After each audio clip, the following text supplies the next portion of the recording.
भारतीय हवामान विभागाने महाराष्ट्रातील अनेक जिल्ह्यांसाठी 5 दिवसांचा हवामान अंदाज वर्तवलाय, ज्यामध्ये वादळ, मुसळधार ते अतिवृष्टी आणि 40 ते 60 किलोमीटर प्रति तास वेगाने वारे वाहण्याचा इशारा दिलाय।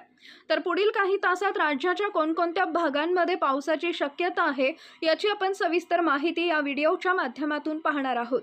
तत्पूर्वी तुम्हाला एक विनंती, तुम्ही व्हिडिओ तर पाहताय पण चॅनलला सबस्क्राइब करत नाही, त्यामुळे चॅनलला सबस्क्राइब करून व्हिडिओला एक लाईक नक्की करा।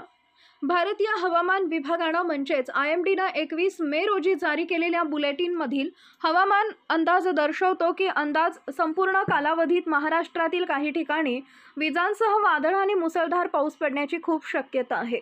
मुंबई, ठाणे, रायगड, पालघर, रत्नागिरी आणि सिंधुदुर्ग या किनारी जिल्ह्यांमध्ये 21 मे ते 24 मे दरम्यान जोरदार वाऱ्यांसह मुसळधार ते अतिमुसळधार पाऊस पडण्याची शक्यता आहे।